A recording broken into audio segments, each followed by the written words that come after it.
Podcast. Here are your hosts, Dan Wolkenstein and Jake Hefner. Welcome to another edition of Chargers Unleashed. Jake Hefner and Dan Wolkenstein here with you from the LAFB Network. Guys, if you're tuning into this show, this is a part two, a special edition of what Dan decided to compile as the best moments for Chargers Unleashed under the 2021 year in review. If you haven't already listened to part one, go ahead and go back and listen to that. This is basically just a testament to show you how many moments there were, the fact that Dan Hackney actually put these in two separate episodes. So again, big credit to Dan here for compiling all of these special moments. Again, continuation. This is part two. Hope you guys enjoy it. 2021 Chargers Unleashed year in review. Please welcome Trevor Sikkema to the show. Who would be the realistic home run pick for the Chargers at 13? Oh man, what a great question. What a great question. Okay, so I think it would still be Slater. I think just because of the versatility that he gives you, if you have faith that you have a better left tackle than you do an interior offensive lineman, you can play him on the inside if you wanted to. If you think that you have a better interior offensive lineman, which is easier to get, then you have a left tackle, then you could play Slater out at left tackle. And I really think he's the perfect pick for him. Rashawn joins us on Chargers Unleashed. You know, I've paid for a couple of meals out here, but I haven't had to write any essays or anything like that. So, you know, hopefully the vets aren't watching this and getting any ideas. No. Okay, good luck with that. As arguably the top offensive lineman in this draft, it seems like you landed with a group that has far more experience than most top tackles go in the draft. What have you learned so far in this short period of time with the group that maybe you probably wouldn't have been able to get if you were taken somewhere else? First of all, when I saw who I was going to, I already knew going into the draft the Chargers had a big offseason with the O-line. So I was looking forward to being around those guys. You know, the way Corey is, for example, in the O-line room, that guy's a genius. Like, he knows football inside and out. You can tell he's been playing it for a long time. And so, like, the level of mental, you know, the way they talk is just like, wow, like, I got a long way to go as far as just, like, understanding the game and, like, reading defenses. Like, those guys are really geniuses. And so I love it. I mean, it's just exposing to me more and more stuff. What lessons have you learned from your dad, either on or off the field, that may have helped you the most during your journey to the NFL? He's been amazing because ever since I was a little kid, I never watched him play basketball. He had retired by the time I was like, you know, when I was 2 years old. So I don't remember any of it. But, you know, he's always like dragged me into his computer and made me like watch his tapes and like stuff like that. So I kind of, and then like growing up, I didn't know why he was doing it, but he'd always pull me aside and just like go on these long kind of speeches about what it means to be a professional and, you know, like how he was able to get there. And so at the time, you know, I was like, Dad, I'm just trying to play video games right now. Like, what are you talking about? But like, you know, I'm still listening though. And I'm really kind of starting to see like, he's been telling me these things for years. And now I have, you know, other guys telling me the same stuff. I'm like, well, this is my first time hearing that. And I think subconsciously, you know, even if I was more worried about, you know, like beating the level in Mario or whatever, like that was really like kind of shaping who I am and how I kind of see things. So it's been really helpful. Like, what is your mindset going into a play? How do you diagnose a defense? How do you attack it? Like, what are the things you look for? Yeah, actually, it's funny because I was just talking to Frank about this morning. But basically, you know, I want to see the defense and I have certain things I'm looking for. But at the same time, I'm not going to be, you know, what is it, paralysis by analysis? Like, I'm not trying to read like, you know, is this guy like here? Like, I don't look at it too closely, but at the same time, like, there are certain indications you can get. So as I approach the line of scrimmage, like, I'm trying to see what personnel's in as they line up, what kind of stances are they in? Are they giving anything away? And then maybe like, okay, is the nickel stacked by a safety? So like minor stuff like that can just give me some indication of what might be coming. But at the same time, really just thinking about my assignment and my technique. That way I can just go fast. When I saw the schedule, I was really excited. Not only, I mean, this is the NFL now. Like, Chase Young's a great player, obviously, but, you know, what is it? Chase Young, Frank Clark, Myles Garrett. Like, every single week, you've just got a complete stud. And so, you know, that part of it's exciting to me, and I'm excited for that challenge. We've all heard about Justin's victory brisket. What is Rashawn Slater's victory meal of choice? Victory meal, pizza.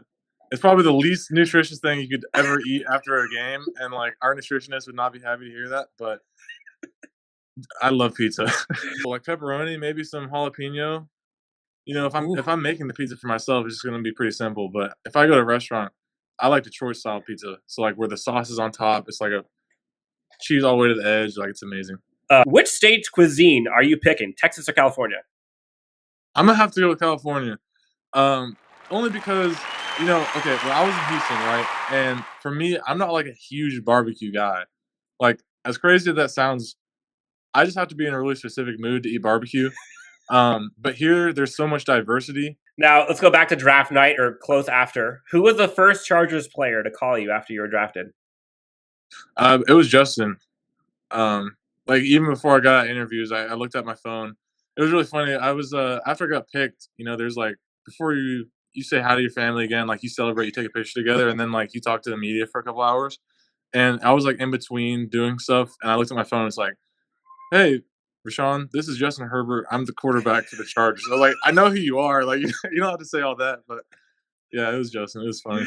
Best hair on the team. Best hair on the team. Probably. Sheesh. I mean, obviously Justin's going to be the easiest choice, but I'm trying to think of someone a little more unknown. Brendan Hymas, the other rookie O lineman, from Nebraska. He's got some good hair. Orange hair, really full head of hair. So he's a sleeper for sure. Kyler Fackrell. What was it about the Chargers team and this defense that was so intriguing for you to sign with this team this offseason? A lot of it, honestly, was I had a great conversation with Coach Staley, and he knows me a little bit from having coached in Chicago, and I was in Green Bay, so he knows of me from kind of that connection, and just kind of hearing him talk about the scheme and the defense, I think we both kind of felt like it would be a really great fit. First round selection, Rashawn Slater. What has it been to go up against him consistently and practice on a weekly basis? It's honestly been impressive. He has done unbelievably well. I think I like to think that we have some pretty good edge rushers in our edge group, and I think he's done really well. He has great feet, technique wise. It's hard to kind of get him panicking and running one way or the other. He's very solid. He has a good anchor when you try to power him. So I think big things are ahead for Rashawn. I love pizza. And I'm sure you've heard about the struggles with this team that it's had historically when it comes to special teams in the past. But what specifically do you think that the team needs to change or to do right now? Yeah, I mean, it definitely, there are a lot of coaches, teams that I think that kind of special teams is like a second tier thing. It's kind of an afterthought.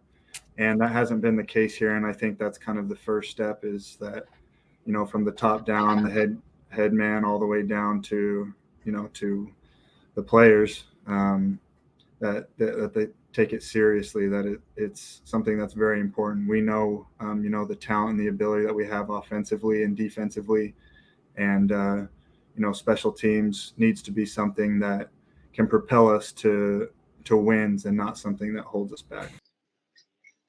For me, special teams has always just been a want to. It's guys embracing their role, and it's a sad thing because it's the third element of the football game when you look at offense, defense, and the kicking game. But some guys, it's almost like they want to shrug it off, like it's not that important, or you're less than because you're not starting on offense or defense. But for me as a fourth round pick, and I barely made it in the fourth round. I mean, they had to get to the compensatory picks for me to get in there.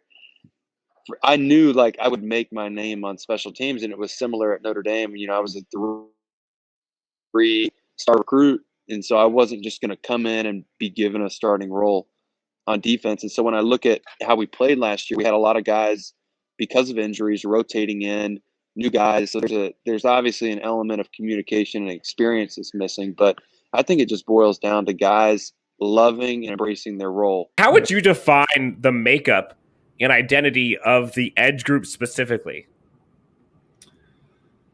I think we have a lot of talent on the edge, and I think we can make a lot of things happen. And I think a great thing about just the mentality of Coach Staley and Giff and Jay is that they're going to let us be free. You know, we still are learning each other as far as being able to play off each other naturally while rushing with, you know, certain inside guys. But I think they really have set it up to where we can go inside or outside, and then there are kind of specified times when the inside guy can go inside or outside, and we're playing off of them. And so yeah, I think it's going to be really organized, and guys are going to have a clear idea of what they can do as far as where they can take their moves and pass rush lanes. And it's going to be a lot of fun once we kind of get a good feel for each other and the bullets start flying. Funniest teammate since joining the Chargers team? Who's your funniest teammate?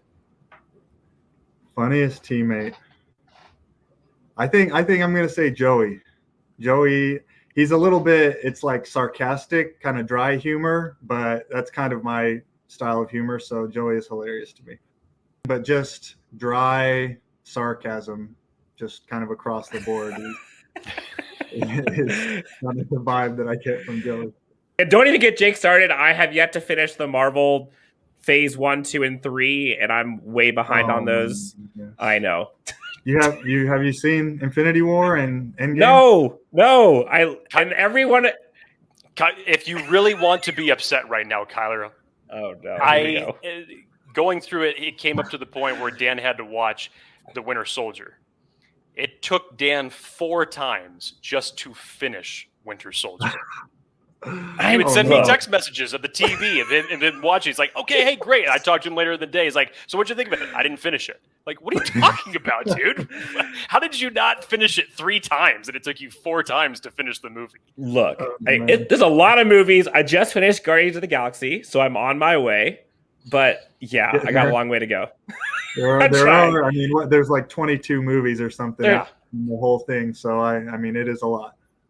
Hall of Fame quarterback, legendary broadcaster, University of Oregon alum, and arguably the greatest quarterback for Chargers and the greatest Charger of all time, Mr. Dan Fouts has been gracious enough to sit down with us. What is your assessment of head coach Brandon Staley? He's new to a lot of Chargers fans. When he got the job, he impressed me because he gave me a phone call. And we chatted for a while, and we talked about, obviously, Justin. I know that Justin's take on coach is an interesting one because he knows that Staley played quarterback in college, but now he's a defensive coach, having been a defensive coordinator and playing and coaching on that side of the ball. So what Justin said, I thought was pretty smart because it said that, you know, he knows what it means to play quarterback, but he also knows what it means to defend a quarterback. The mindset of a quarterback has always got to be make the defense defend the field. And that's what Coryell really taught all of us. Attack, the width of the field, the length of the field, make the defense cover every square inch. I'm a little speechless as I'm still processing all that we've talked about. Thank you so much for taking the time today. It really does mean a lot to Jake and me. Yes, it does. Dan, you'll get over it. If you say so. Beat Alabama to win the national championship while at Clemson, putting DBs on posters throughout his career, absolutely setting the field on fire this year, going absolutely ballistic for the Chargers. Mr. Whole Lotta, Mr. Born Ready, Mike Williams is kind enough to join us on Chargers Unleashed. Mike, welcome to the show. Thoughts around how Coach Staley and Lombardi approached you about your position in this new offensive scheme?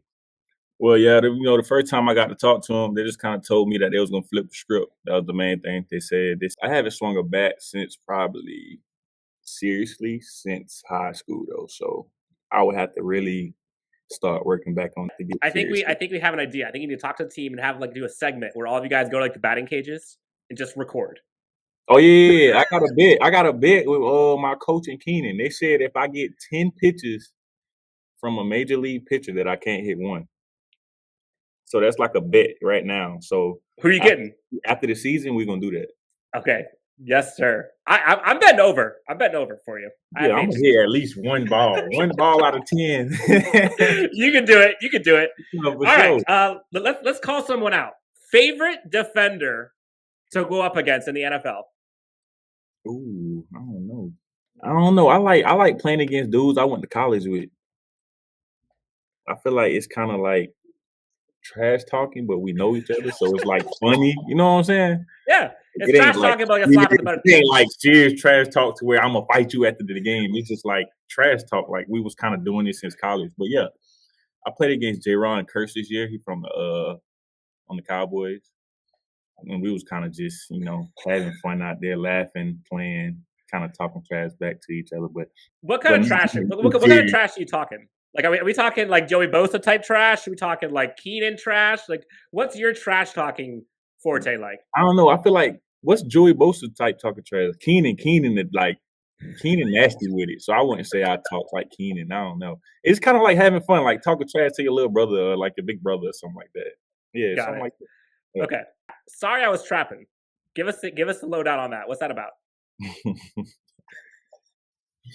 Hey, it was my homie kind of started this, and I felt like I was grinding in the off season, putting in the work, and that's kind of what it means. I was putting in the work. It's paying off. Everybody realizing it. So yeah, sorry. Love it. Favorite moment as a Los Angeles Charger so far in your career?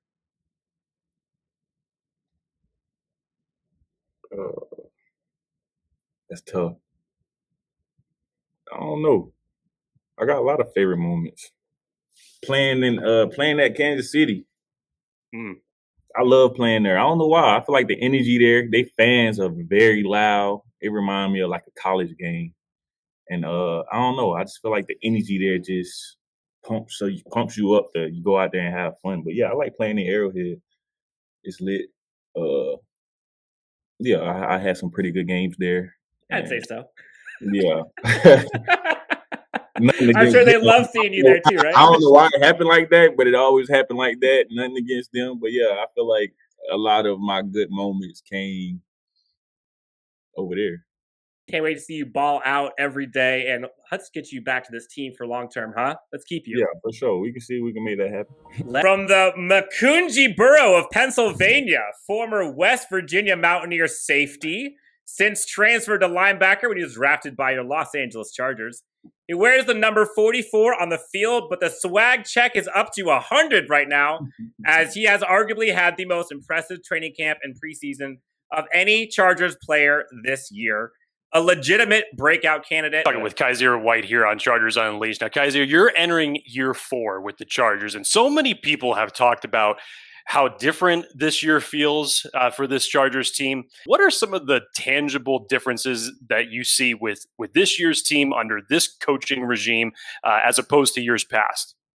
I think Coach Staley, man, he just has like a real good plan in place for us, man. He sets us up to be successful.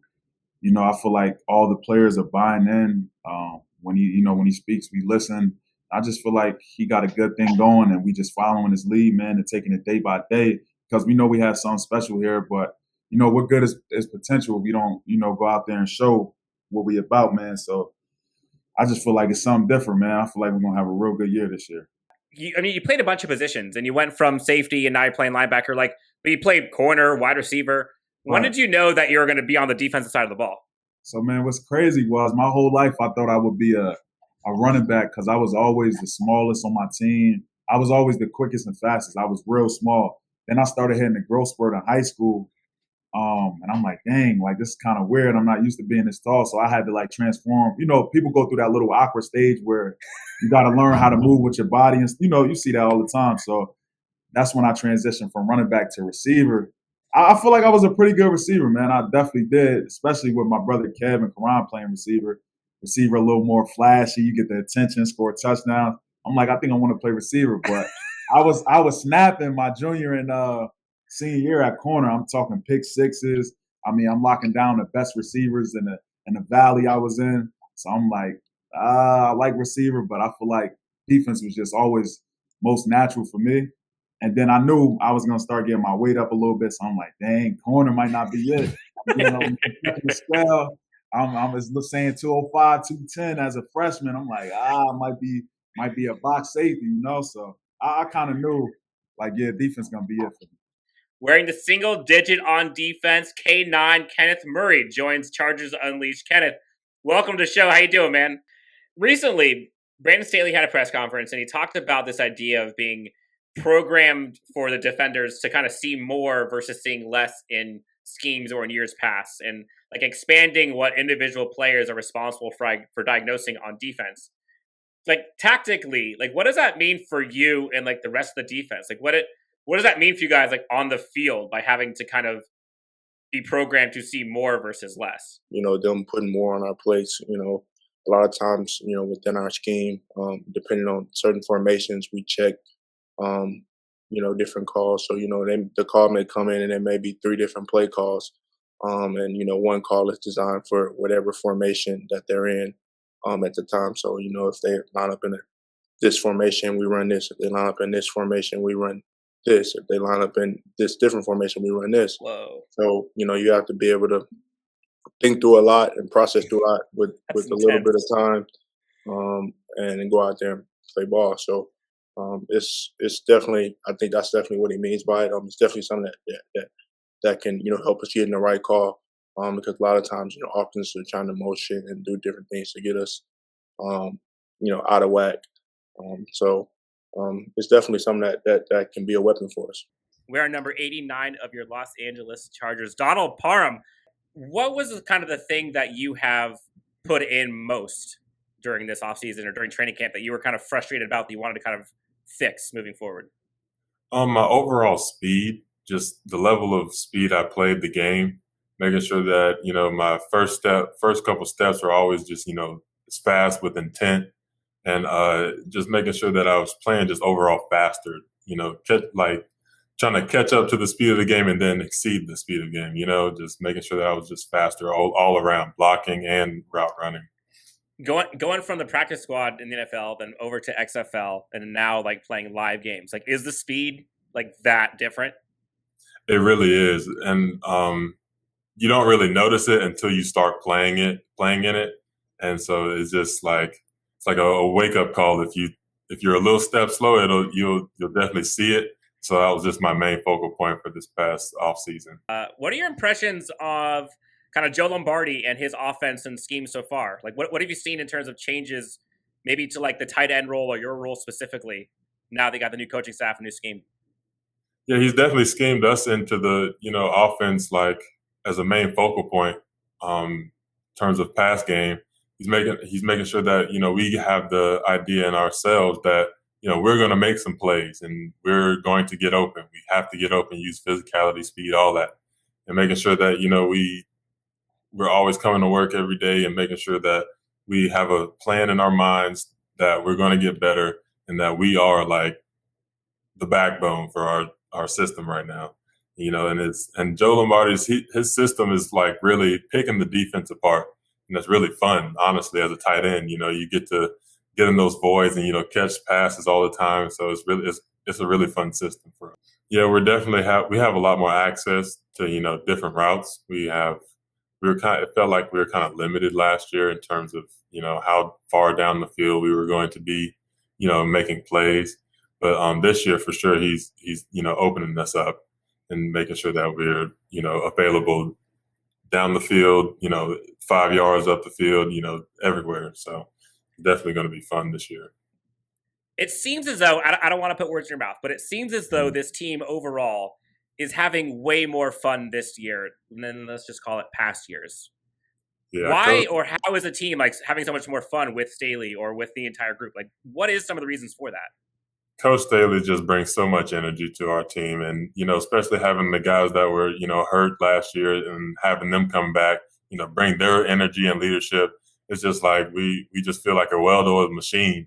And so, you know, we just have fun every day. You know, we feel like we can bounce, you know, energies off of each other and making sure that we're making each other better.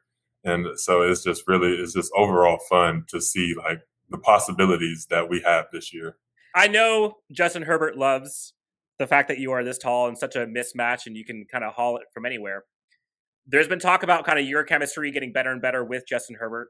What is it like playing with Justin Herbert? What have you seen from him kind of progressing year to year? And just kind of talk to us about your relationship with him.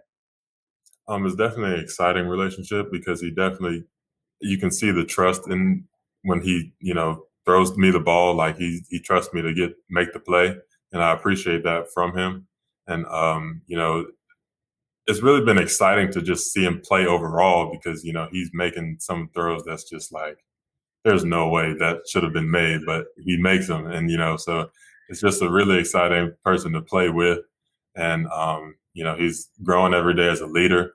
You love his energy and, he comes to work every day ready to work. He puts his best foot forward. So it's just really exciting. What's your life like outside of football? Like, what are you into? What kind of food? Like, what's your day in the life of an off day for you? Like, what are you doing? Well, I'm a big video game guy. So anytime I can get on the game, I'm on Warzone, just regular Call of Duty multiplayer, 2K, Apex. I'm into Apex right now. And I really just, like, for food-wise, I'm big on barbecue. I love barbecue. From the down south, man. I'm just a big barbecue guy. Worst food? Sushi. You don't like sushi? No shot. I can't do it. Taco or burrito? Tacos. Come on. You know me. Ooh. I'm going burrito. Yeah, Jake, what are you? I know some great taco spots. My man Tacos Los Gordos. He's in Santa Ana, makes the best tacos. If you guys ever looking for some tacos, hit that guy up. Man. Shout out. Yeah. If you could sit down with someone, celebrity or athlete, for one dinner, who would it be and why? Kobe, because I feel like he's just such an inspiration, and his work ethic is just like permeable. Like you can just feel it off of him. It radiates off of him, and I just feel like it would have been a great honor to just sit down and talk ball, talk strategy, just talk life in general, and just get his overall sense of how he portrays himself as well as how he approaches his work. It's at JiggyDD _89 JIGGY _89. And okay, tell the people where the name come from. It's just like a fan of A$AP Rocky. You just kind of pick it up. It's just like a big thing he does. It's just being jiggy, just feeling good, looking good. Just overall, just feeling yourself. Got to. Dude, I'm looking bull BS. I have not been on here for a long time. I wasn't even on here as Chargers Unleashed. It's been a while. So I don't think I've been on here with Staley being here as the as the head coach. So there you go. I mean, you guys have had Tranquill on, Rashawn Slater. So obviously I'm not as important anymore. Okay, so maybe to be more burn your specific. house down. You lose some weight, Father Pat? Yes. Yes, I did. Corn dogs, Jackie. Exactly. Corn dogs. I had a slip and slide incident over the weekend through my brother WWE style. I was running on the slip and slide. I slipped, fell, and hit myself. Do you want to take us home or do you want Jake to take us home? I think Jake should circle back and take us home. Unless you have something else for me, Jake. Do you have any other questions? Any other concerns? No, sir. I'm good. All I know now is that's not going away anytime soon. The way you guys schedule your friends, I might not be back until the season's over. So, that's a burn. That's a burn. Fernando, where can everybody find you on social media? Everyone can circle back on Twitter and go and find me on @RealLFRamirez and on Instagram. And if you want to circle back to si.com/Chargers, you'll find my articles. I've been a little lazy this week, but I'll definitely be throwing some more stuff out there. Got to talk to some of the assistant coaches and everything. So, so I definitely will be doing some of that stuff coming up. And I appreciate you guys having me on. It's always fun. I love talking corn dogs. It's always fun. And it's always interesting when the three of us get together. Now we're talking about dudes building snowmans together. Okay, you just had to bring up another weird thing, didn't you, Jake? You should have just. That one's not going to go away, dude. That was just like that. I should have done that. Well, Dan, that wraps it up. The 2021 Chargers Unleashed year in review. Again, instead of having one full episode of Dan compiling nearly an hour of footage of everything that we had, he decided to split it up into 2 parts. But just an amazing recap of how far we've come and what 2021 has brought to us. We're very much looking forward to 2022. Thank you guys so much for taking this ride with us. Dan and I really appreciate every single moment of it, both guests, fans, and colleagues alike. That we can give a lot of thanks to you for this. So, Dan, again, special thanks to you for compiling both of these episodes. These have been nothing short of fantastic. Really appreciate it. I'm ready for 2022. Let's go. Let's make it happen. Let's get this win on Sunday first, but that's also going to happen in 2022. So, well, hopefully. Yeah. Hopefully. We're not there yet. We'll talk about that soon. Cross your fingers, man. Again, we talked about it earlier this week. We're still in happy feels. We're still money. happy. Who do you trust? I don't know, man. I don't know. No, but no. Thank you, Jake. Love you, buddy. This has been a crazy ride. It's been unreal to think where we started, where we're at, and to think this is just the beginning, brick by brick. 2022 is going to be incredible. But yes, again, thank you to everyone. Thanks to Ryan. Thanks to everyone at LAFB Network. Thanks to all the Chargers, Bolt fam, everyone out there, all the special guests, everyone from beat writers to players, to everyone in organizations, to friends and family out everywhere that's supported us all year. We would not be able to do any of this without all of you. So thank you. Happy New Year. Enjoy the time with your family. And we will talk to you in 2022 when we are getting crazy with some more craziness with Chargers Unleashed. Until then, for Jake Hefner, you can find him at Jake T. Hefner on Twitter, myself at Chargers Homer. Again, you can find us anywhere you get your podcasts, as well as YouTube, where you can hit the bell notifications and subscribe. Have a great rest of the new year. Have a great rest of the year. Enjoy the new year, and Happy New Year to everyone. Chargers Unleashed. We'll talk to you guys soon.